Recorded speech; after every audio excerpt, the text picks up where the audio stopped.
नया दिन, नई खबर, हर बड़ी खबर पर हमारी नजर, खबर जिसका हम पर, आप पर और देश की सियासत पर होगा असर। और इस बड़ी खबर के हर पहलू पर बजेगा नगाड़ा, क्योंकि यह है आपका यानी जनता का अखाड़ा। नमस्कार, मैं हूं आनंद नरसिम्हन।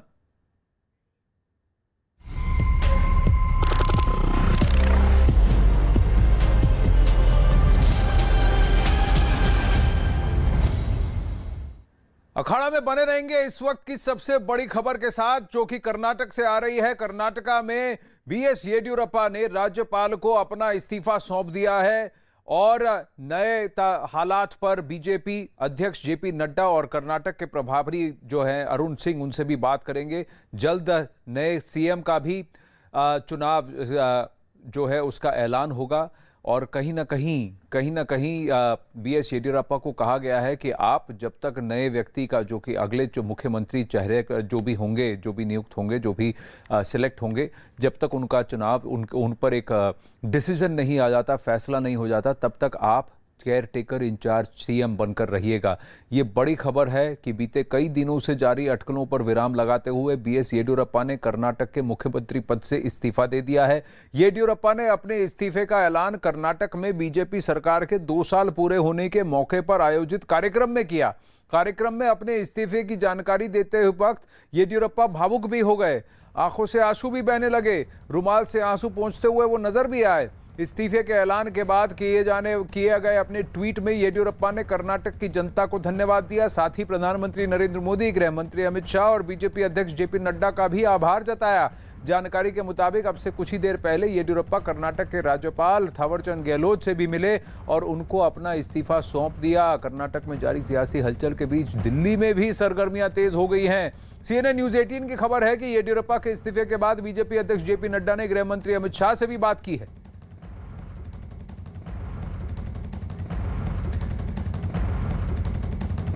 अमिताभ सिन्हा, विक्रांत यादव और यतेंद्र से जुड़ने की कोशिश करेंगे। ये सम्मान की बात है, ये उनका ट्वीट है। ये सम्मान की बात है कि पिछले 2 साल राज्य की सेवा की, मैंने कर्नाटक के मुख्यमंत्री के पद से इस्तीफा देने का फैसला लिया है। मुझे राज्य की सेवा का अवसर देने के लिए कर्नाटक के लोगों का शुक्रिया। मैं प्रधानमंत्री नरेंद्र मोदी, जेपी नड्डा और अमित शाह जी के सहयोग के लिए आभारी हूं। बीएस येदियुरप्पा पिछले 2 दशकों से कर्नाटक की राजनीति में छाए हुए हैं। इनके साथ जितना ड्रामा हंगामा कर्नाटक में जो नाटक हुआ है, वो शायद ही किसी मुख्यमंत्री के साथ हाल फिलहाल में हुआ होगा। एक समय वो था जब बीएस येदियुरप्पा गिरफ्तारी से बचने के लिए अस्पताल में भर्ती हुए और अस्पताल के पीछे के दरवाजे से निकलकर भागे। उसके बाद फिर जब बीजेपी को सबसे बड़ी पार्टी चुना गया, लेकिन 2 दिन की सरकार, 1.5 दिन की सरकार के बाद फिर उन्हें फिर वहां से हट जाना पड़ा और फिर कर्नाटक में फिर से बीजेपी का वापस आना और बीएस येदियुरप्पा का जीतना। जब डिफेक्शन हुआ और उसके बाद जितने एमएलए जो निकल के गए वो सब जीते, बायपोल्स में जीतने के बाद बीजेपी की सरकार बनी। और अब कहीं ना कहीं ये 2 साल पहले फैसला लिया गया था कि 2 साल बाद आप जगह छोड़ देंगे। कर्नाटका में एक जो जातिवाद की राजनीति है उससे ऊपर उठकर एक चेहरा चुनना, ताकि आगामी चुनाव में बीजेपी एक दावेदारी ऐसे रखे कि सबका रिप्रेजेंटेशन करने वाले किसी लीडर को खड़ा करे। इस पर चुनाव होगा। अब कौन होगा जो कि बीएस येदियुरप्पा की जगह लेगा, बहुत बड़ी बात है। बहुत सारे रिएक्शंस आ रहे हैं, आइए सुनाते हैं आपको। हमारे जनप्रिय मुख्यमंत्री ने 2 साल बहुत अच्छा से काम किया है।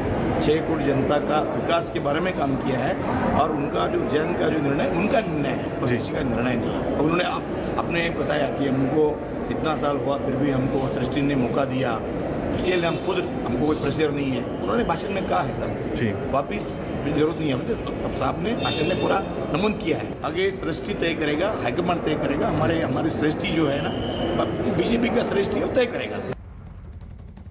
अमिताभ सिन्हा और विक्रांत यादव हमारे साथ जुड़ रहे हैं। अमिताभ जी, तो यानी पिछली बार जब आए थे हाल फिलहाल में पिछले हफ्ते, तो इसी सिलसिले में दिल्ली आए थे। जब उनसे पूछा गया आपको क्या जाने को कहा गया, तो उन्होंने तो रिपोर्टर्स को डांट दिया था, किसने कहा कि मैं जा रहा हूं। पर 2 साल के तरह इशारे तो साफ थे कि कहीं ना कहीं कहा गया आपको कि देखिए 2 साल पहले किया हुआ वादा किया है, उसको निभाना पड़ेगा, बीजेपी को आपके बिना आगे जाना पड़ेगा। देखिए, बड़े एक चीज़ आनंद, हम लोग सब जानते हैं बड़े भावुक हैं, आंख में आंसू बहुत जल्दी आते हैं। दूसरा, बहुत बड़े न्यूमरोलॉजिस्ट भक्त हैं, एस्ट्रोलॉजर में बहुत यकीन रखते हैं, पूजा पाठ में भी बहुत यकीन रखते हैं, तो पूरी तरह से एक भक्त आदमी है। तो मुझे लगता है कि उनकी भावुकता और उनका जो टेम्परामेंट है, थोड़ा जल्दी गुस्सा खाने वाला, वो भी कई बार उनको नुकसान कर जा रहा था उनकी राजनीति में। लेकिन एक चीज़ तो नहीं भूलनी चाहिए, लिंगायतों के सबसे बड़े नेता थे। जब बड़े तमाम आला नेताओं से वो मिले तो उनको ये संदेश दे दिया गया कि अब जनरेशनल शिफ्ट का समय आ गया है, अब तैयार हो जाओ, मेंटली प्रिपेयर्ड हो जाओ, क्योंकि आरोप भी आपके खिलाफ कई लगते हैं। पहला आरोप लगता है परिवारवाद का कि आप परिवार को प्रमोट कर रहे हो। दूसरा आरोप लग रहा था, उन्होंने उन पर जब 2008 में जब पहली बार सरकार बनाए थे, तब भी उनको याद, लोकायुक्त की रिपोर्ट आई थी इलीगल माइनिंग पे, तब उनको इस्तीफा देना पड़ा था। तब याद होगा अनंत कुमार से लेकर वेंकैया नायडू तमाम लोग प्रभारी बनकर वहाँ गए थे। तो एक लंबी उनकी फहरिस्त है। ये D notification of land illegal तरीके से किया गया, इसके बारे में भी उनको कोर्ट ने कन्विक्ट करने की कोशिश की। आचार्य भारद्वाज ने उनको उनके खिलाफ नोट भी दिया था। तो उनके खिलाफ भ्रष्टाचार से लेकर आरोप लगातार लगते रहे, परिवारवाद के भी। लेकिन एक चीज था, एक छत्र नेता थे। बाढ़ जब आई थी कर्नाटक में, उन्होंने जबरदस्त काम किया था, हर घर में उन्होंने पैसे पहुंचाए थे। तो लगता है कि वो एक सम्मानजनक विदाई भी चाहते थे, इसीलिए आला कमान के नेताओं से मिलने के आनंद उन्होंने ये नहीं कहा कि इस्तीफा दे रहे हैं, उन्होंने कहा कि 2 साल पूरे होंगे तब वो ऐलान करेंगे, आला कमान कहेगा तो। और वो काम उन्होंने पूरा करके दिखाया है। अब आला कमान के ऊपर है तो उनके स्टेचर का नेता ढूंढता है या फिलहाल कोई ऐसे नेता पर दांव लगाता है जो भविष्य में बड़ा बने। देखिए, शिव भक्त है, लिंगायत जो कम्युनिटी है, जो समुदाय है लिंगायत, आप समझिए कि शिवलिंग की आराधना, भगवान भोलेनाथ की आराधना करते हैं और बहुत ही स्ट्रॉन्ग कम्युनिटी है। बहुत सारी जातियां हैं कर्नाटक में और इन जातियों में से सबसे स्ट्रॉन्ग जाति जिन्होंने हमेशा बीजेपी के साथ जब दिया है तो एक साथ वोट करके दिया है। कम से कम 87% वोट लिंगायत के बीजेपी के पलड़े में आकर गिरे, पाले में आए, क्योंकि एक ही लीडर हैं लिंगायत के जो कि इतने बड़े माने जाते हैं और वो है BS येडियुरप्पा। लेकिन कर्नाटका में आज जरूरत है, हर कोई देखिए, हर पॉलिटिकल पार्टी में विक्रांत अगर आप देखेंगे तो ये जो समीकरण जातीय समीकरण है, अगर आप जो सिद्धरामैया को देखिएगा या कुमारस्वामी को देखिएगा तो वो साउथ कर्नाटका और वहां पर अलग अलग कम्युनिटीज को रिप्रेजेंट करते हैं। नॉर्थ कर्नाटका और लिंगायत कम्युनिटी जहां से डोमिनेट करती है, वहां पर से एक ही लीडर जो है, सबसे टॉलेस्ट लीडर है, वो BS येडियुरप्पा है। और अगर आपको याद हो तो शुक्रवार को उन्होंने लिंगायत के लीडरों से मीटिंग भी की थी, जो वरिष्ठ हैं लिंगायत समुदाय के, उन सब से उन्होंने एक लंबी चर्चा भी की थी शुक्रवार को। देखिए, बिल्कुल आनंद, और इन्हीं सब घटनाक्रम को देखते हुए जब से दिल्ली से गए BS येदियुरप्पा, आप देखिए कि लिंगायत समुदाय के नेताओं से मिले, वो कई मठ के जो बड़े मठाधीश हैं उन सभी से मुलाकात उन्होंने की। उन सभी ने भी कहा, यहाँ तक कि विपक्ष के भी कुछ नेताओं की आवाज़ सामने आई, चाहे वो JDS के कार्यकारी अध्यक्ष रहे हों या कांग्रेस के 2-3 बड़े नेताओं ने वहाँ पर कहा कि BS येदियुरप्पा जिस स्टेचर के नेता हैं उनके साथ पार्टी आलाकमान को इस तरीके का व्यवहार नहीं करना चाहिए। तो एक तरह से, क्योंकि BS येदियुरप्पा लिंगायत समुदाय के बहुत बड़े नेता हैं, उनकी पहचान उस तरीके की रही और उसके बूते पर वो एक बड़ी राजनीतिक ताकत भी अपने साथ रखते थे। और कई बार पार्टी उनकी उम्र और बाकी चीजों को देखते हुए, जो उनके साथ जुड़े हुए मसले थे उनको देखते हुए बदलने की भी कोशिश करती थी, लेकिन कहीं ना कहीं उनकी यही लोकप्रियता आड़े आ जाती थी। लेकिन इस समय पार्टी को लगा कि चूंकि सरकार के 2 साल पूरे हो चुके हैं और इस समय अगर नेता बदला जाएगा और तो उसके पास पर्याप्त समय होगा कि जब अगली बार चुनाव के मैदान में जाएं, तब तक के लिए वो अपने आप को इस्टेब्लिश कर सके, अपने आप को वहां पर स्थापित कर सके। तो एक बड़ा फैसला करवाया और एक बड़ी जो फर्क दिखाई दे रहा है कि पहले आमतौर पर इस तरीके का जब फैसला लेने की बातें या सुगबुगाहट आनंद सुनाई देती थी तो BS येदियुरप्पा के तेवर काफी कड़े हो जाते थे। लेकिन इस बार वो पार्टी आलाकमान का भी धन्यवाद दे रहे हैं, वो पार्टी के नेतृत्व का भी धन्यवाद दे रहे हैं, कर्नाटक की जनता का धन्यवाद दे रहे हैं। बहुत भावुक भी हो गए, बावजूद इसके वो पार्टी आलाकमान को वही इज्जत दे रहे हैं जो एक मुख्यमंत्री को अपनी पार्टी को देनी चाहिए। किसी तरह का विद्रोही तेवर उनका नहीं दिखाई दे रहा, जो आमतौर पर जिसके लिए वो जाने जाते थे। तो ये साफ दिखाता है कि पार्टी आलाकमान ने जब वो पिछले हफ्ते दिल्ली आए थे तो उनसे पूरी भूमिका बांध ली गई थी, पूरी बातचीत हो गई थी और जो स्क्रिप्ट थी उसी के मुताबिक उन्होंने अपना इस्तीफा दिया। जी, और BS येडियुरप्पा का कहना है कि 75 वर्ष की उम्र से ऊपर किसी को भी भारतीय जनता पार्टी के अंदर कोई भी ऐसी भूमिका नहीं दी गई है जैसा मुझे दिया गया है और मैं इसके लिए टॉप लीडरशिप का आभार व्यक्त करता हूं। और फिर उन्होंने ये भी साफ कह दिया है कि मुझ पर किसी तरह का दबाव नहीं था हाई कमांड से और मैं खुद स्वतः स्वेच्छा से स्टेप डाउन कर रहा हूं, अपना इस्तीफा, अपना त्यागपत्र दे रहा हूं और मुझे किसी ने नहीं कहा कि आप अपना त्यागपत्र दीजिए, मैं खुद अपना त्यागपत्र दे रहा हूं, ये कह रहे हैं बीएस येदियुरप्पा। लेकिन सबको पता है, समझदार को इशारा काफी है। यतेंद्र, इस वक्त जो इस तरह की मीटिंग चल रही है टॉप लीडरशिप में और पार्टी के अंदर, मंथन ये हो रहा है कि अगला नेता कौन, अगला मुख्यमंत्री कौन, और अटकलें तो 4-5 नामों पर लग रही हैं। लेकिन अगर बीजेपी और जिस तरह से ये संगठन काम करता है उसमें उस पर बात करेंगे तो जितनी भी नामों की अटकलें लग रही हैं, शायद इनमें से कोई विपरीत, कोई अलग ही नाम निकल के आएगा जो कि ग्राउंड पर काम कर रहा हो, जिसके पास सबको कहा जाए कि भाई यही आपका कप्तान है, इसके साथ आपको काम करना है। देखिए बिल्कुल आनंद, अगर 2014 से बीजेपी की काम करने का तरीका देखें, जब से प्रधानमंत्री मोदी आए और गृह मंत्री अमित शाह ने जब से कमान संभाली और बीजेपी अध्यक्ष जब जेपी नड्डा आए, तो उस पर पार्टी को समझना पड़ेगा। जब भी बड़े नाम जब इस तरह का परिवर्तन होता है, चाहे वो संगठन में हो या सरकार के लेवल पर हो या मंत्रिमंडल विस्तार हो, जो नाम चलाए जाते हैं अधिकांश नाम वो होते नहीं है। जब भी इस तरह के नाम सामने आते हैं तो हमेशा एक चौंकाने वाली रणनीति बीजेपी की रही है और खासकर प्रधानमंत्री मोदी की, कि वो ऐसे नामों को चुनते हैं जो जनता के बीच होते हैं लेकिन नए चेहरे होते हैं और जिनका आने वाले समय में संगठन और सरकार दोनों को ही फायदा मिलता है। तो यानी कि पूरी एक भूमिका प्रधानमंत्री मोदी की या बीजेपी की तरफ से पार्टी अध्यक्ष की रहती है और ऐसे नामों को लाया जाता है जो बेहद चौंकाने वाले होते हैं। अभी भी कई नाम चल रहे हैं। मुरुगेश को दिल्ली बुलाया गया, उनका नाम भी आगे है। दोनों उप मुख्यमंत्री हैं, उनका भी नाम आगे है। प्रहलाद जोशी जो काफी वरिष्ठ नेता माने जाते हैं, लेकिन उनके बारे में कहा जाता है कि ब्राह्मण केवल 2 या 3% कर्नाटक में है। तो बड़ा नाम जरूर चलाए जा रहे हैं, लेकिन जो आपने भी कहा कि हमेशा से चौंकाने वाली रणनीति 2014 के बाद से बीजेपी ने अपनाई है, तो शायद एक ऐसा नाम भी हो सकता है जो संगठन के अंदर काम करने वाला हो, जिसकी अपनी एक इमेज संगठन के अंदर और जनता के बीच में हो, तो वो एक अलग नया नाम भी आ सकता है, क्योंकि फॉर्मूला तय हो चुका है। और जहां तक बात है नाम की, तो नाम भी बीजेपी आलाकमान तय कर चुका है कि कौन मुख्यमंत्री होगा। उसके बाद ही येदियुरप्पा को इस्तीफे के लिए बोला गया। उन्होंने सारे बड़े बड़े लीडर्स हैं। सीएन अश्वत्थ नारायण ने बहुत काम किया है, सीटी रवि ने बहुत काम किया है, बासनगौड़ा पाटिल यत्नाल जो हैं उन्होंने भी काम किया है, मुरुगेश की आपने कहा, मुरुगेश निरानी जी, उनकी भी आपने बात कही, सारे वरिष्ठ नेता हैं, प्रहलाद जोशी जी वरिष्ठ नेता हैं। लेकिन क्या इनमें से अलग हटकर कोई व्यक्ति होगा? अमिताभ, सबसे बड़ी बात है, बीएस येदियुरप्पा ने कहा है मुझे गवर्नर नहीं बनना, मुझे कोई पद नहीं चाहिए, मैं एक्टिव पॉलिटिक्स में रहूंगा, बीजेपी की मदद करूंगा, लेकिन कर्नाटका को छोड़कर नहीं जाऊंगा। अटल बिहारी वाजपेयी जी भी चाहते थे कि मैं सेंटर में आऊं, यूनियन मिनिस्टर बनूं, लेकिन मैं कर्नाटक मैंने नहीं छोड़ा और मैं प्रदेश को नहीं छोड़ूंगा।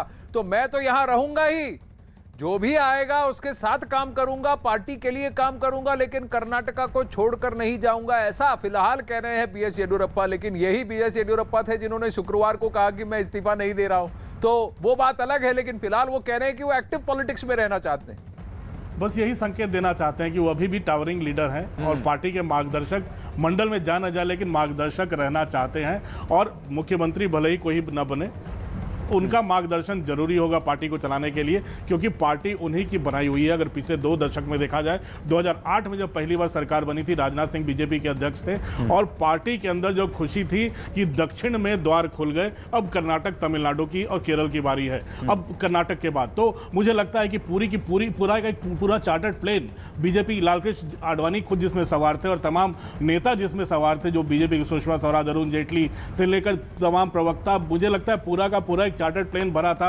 आनंद उस बार उनके पहले उनके शपथ ग्रहण समारोह में बेंगलोर जाने के लिए, और बेंगलोर में भी जो दृश्य था वो अद्भुत था, ऐसे लग रहा था जैसे एक पब्लिक रैली हो रही है। तो मुझे लगता है जब बीजेपी ने येदियुरप्पा पर दांव लगाया था और वही दांव लगाकर उन्हें हटाने की कोशिश की गई और येदियुरप्पा ने अलग पार्टी भी बनाई, लेकिन एक चीज उनका हमेशा रहा, पार्टी के अंदर रहे तभी प्रधानमंत्री मोदी जब तब मुख्यमंत्री थे उनका गुणगान करते थे, पार्टी के बाहर भी गए अपनी पार्टी बनाई तभी प्रधानमंत्री का गुणगान किया, और दोबारा जब 2014 में जीतकर लोग शिमोगा से जीतकर वो दिल्ली भी आए थे और दोबारा गए, तब भी उनको प्रधानमंत्री मोदी का आशीर्वाद था, क्योंकि 75 के हो चुके थे वो, उसके बाद भी मुख्यमंत्री बने। यानी उनकी क्षमता पर, उनकी लीडरशिप पर और उनके लोकप्रिय होने पर किसी को शुभा नहीं था। अब जनरेशनल चेंज का समय आया है, मुझे लगता है आलाकमान की बात उन्होंने मानी है। अब देखते हैं मार्गदर्शन उनका किस तरह का होता है। देखिए, सबसे बड़ा चैलेंज लेकिन यहां पर यही है अमिताभ, और फिर मैं विक्रांत और यतेंद्र पर भी जाऊंगा। सबसे बड़ा चैलेंज बीजेपी के लिए ये है कि आपको अपनी नेक्स्ट जनरेशन की लीडरशिप को दिखाना है। भले ही बहुत सारे चेहरे हैं, बहुत सारे युवा लीडर्स हैं,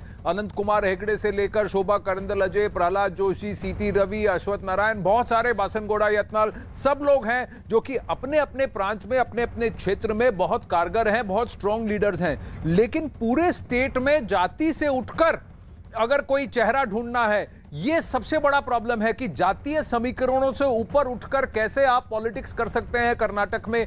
यह बहुत बड़ा चैलेंज होगा बीजेपी के लिए। इतना स्ट्रांग संगठन, वहां पर आरएसएस का भी संगठन बहुत स्ट्रांग है और बहुत सारा वहां ग्राउंड पर काम भी होता है। लेकिन पार्टी और देखिए बीवाईजेएम के जो लीडर हैं तेजस्वी सूर्या, वो भी कर्नाटका से हैं।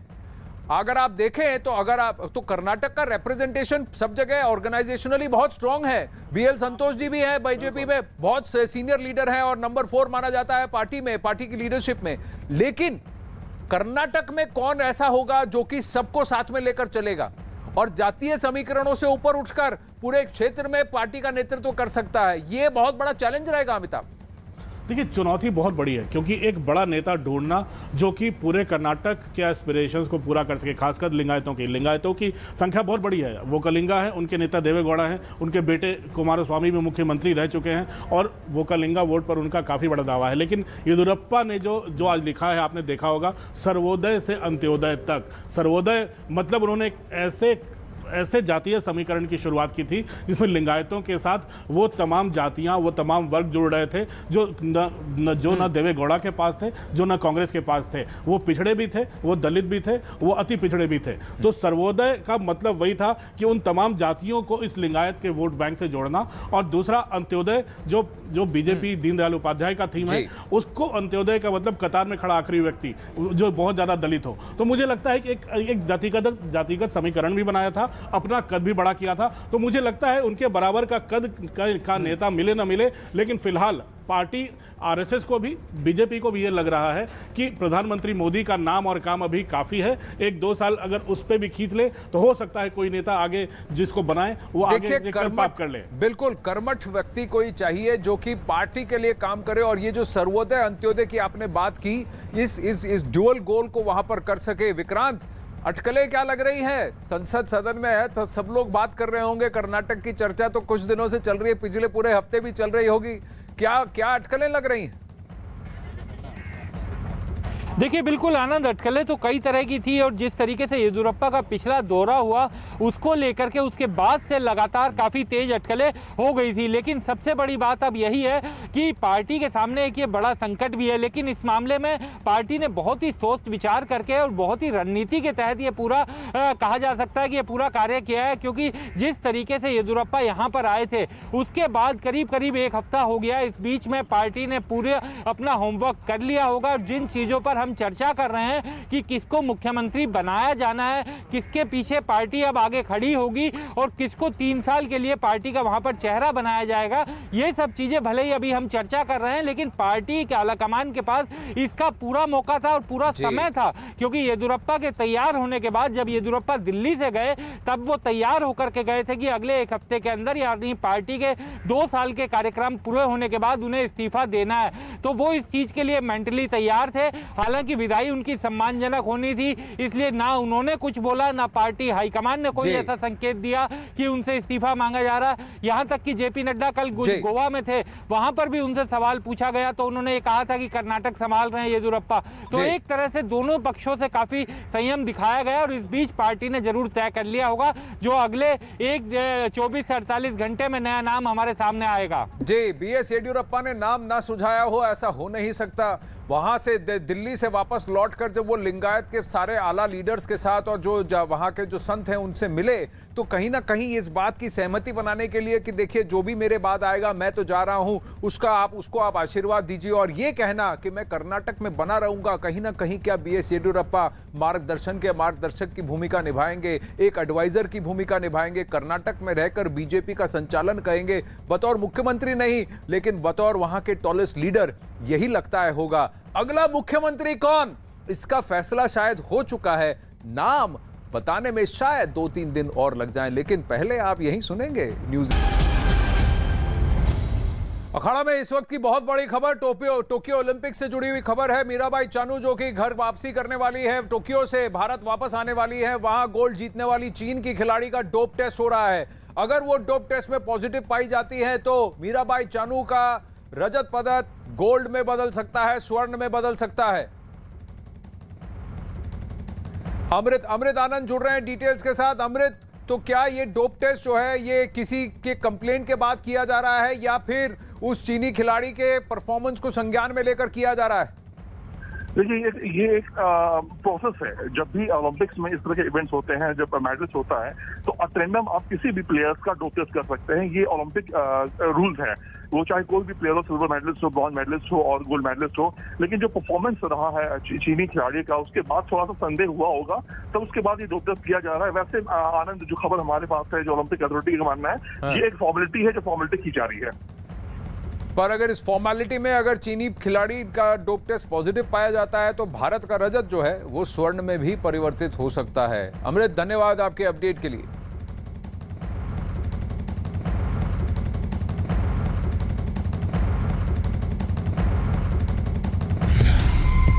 अखाड़ा में आपका एक बार फिर से स्वागत है। गुजरात के जूनागढ़ में भारी वर्षा के बाद वहां कई इलाकों में पानी भर गया है। सड़कों पर पानी ऐसा बहता दिखाई दिया कि मानो वहां कोई नदी तेज रफ्तार में बह रही हो। बताया गया कि गिरनार पर्वत और वहां के जंगल के इलाकों में भारी वर्षा हुई, जिसके बाद हर तरफ पानी ही पानी नजर आया।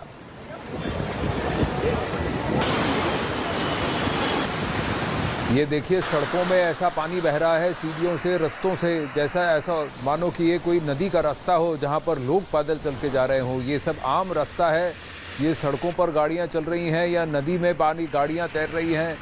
ये दृश्य है जूनागढ़ से, जहाँ आसपास के पहाड़ी इलाकों में इतनी भारी वर्षा हुई कि सारा पानी बहकर शहर में आ गया।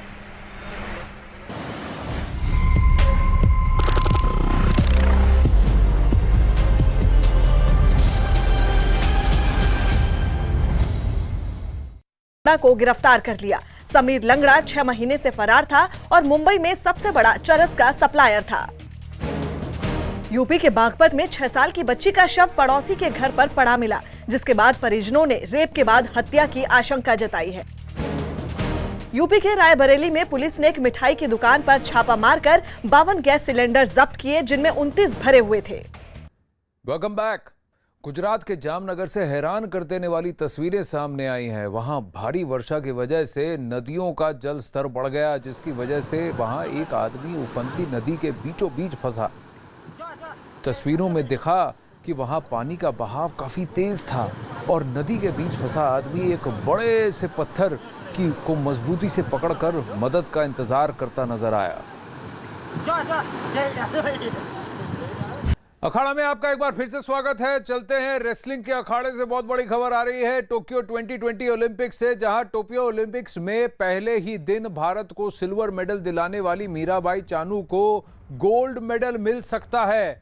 न्यूज एजेंसी ANI की खबर है कि वेट लिफ्टिंग में 49 किलोग्राम के वर्ग में देश के लिए सिल्वर मेडल जीतने वाली मीराबाई चानू के मेडल का रंग बदल सकता है, क्योंकि मीराबाई चानू को पछाड़कर गोल्ड मेडल जीतने वाली चीन की खिलाड़ी का डोप टेस्ट हो रहा है। और अगर चीन की खिलाड़ी डोप टेस्ट में फेल हुई तो फिर उनका गोल्ड मेडल मीराबाई चानू को मिल जाएगा। लेकिन इसमें बहुत सारे अगर मगर जुड़े हुए हैं। ये एक स्टैंडर्ड प्रोसीजर है, बताया जाता है, जहां पर खिलाड़ियों का रैंडम डोप टेस्ट होता है।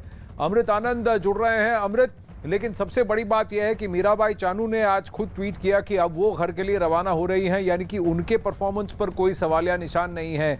लेकिन चीन की इस रेसलर का डोप टेस्ट अगर कहीं ना कहीं गड़बड़ा जाता है तो फिर मेडल का रंग बदल जाएगा। बहुत बड़ी बात है ये। देखिए आनंद, इससे कहते हैं सोने पे सुहागा, मतलब घर बैठे बैठे आपको गोल्ड मिल जाएगा। लेकिन जिस आपको मैं बता दूं ये हो क्यों रहा है, क्योंकि वर्ल्ड रिकॉर्ड के साथ चीन की प्लेयर ने वेट लिफ्टिंग 49 वेट कैटेगरी में उन्होंने ये कारनामा कर दिखाया।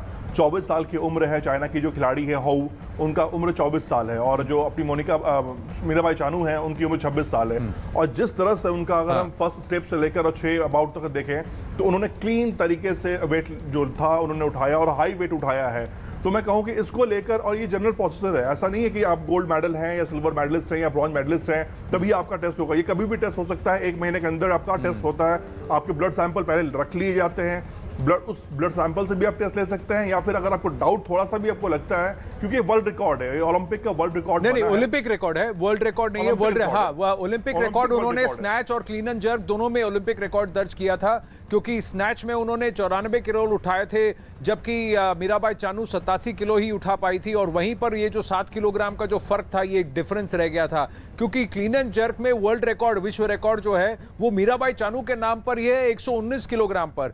यहां पर चीन की जो खिलाड़ी हैं उन्होंने 115 किलोग्राम 114 किलोग्राम उठा लिए थे, वजन उठाया था, और ये जो 7 किलोग्राम का जो डिफरेंस था ये रह गया था, और जिसकी वजह से गोल्ड उनके नाम पर है। लेकिन 24 वर्षीय हु ने जिस आसानी से उठाया, तो कहीं ना कहीं ऐसा लगा कि अगर मीराबाई चानू 119 के अपने रिकॉर्ड को अगर रिपीट करती और इस गैप को कम करती तो शायद वो अपना वेट आराम से उठा लेती। तो कहीं ना कहीं का ये संकेत ये भी थे कि भाई 24 वर्षीय इस खिलाड़ी में इतना दमखम कहां से आया, कहीं ना कहीं कुछ इंजेक्शन, कुछ डोप वोप लगाए नहीं, कोई भी नॉर्मल रूप से भी स्ट्रांग हो सकता है। अशोक ध्यानचंद जी हमारे साथ हैं। अशोक ध्यानचंद जी, ये जो डोप टेस्ट की जो प्रक्रिया है और अब जाकर इस खिलाड़ी का डोप टेस्ट होना, क्या कहीं ना कहीं डाउट्स रेज करता है या फिर उम्मीदें, आप कैसे इसे देखेंगे?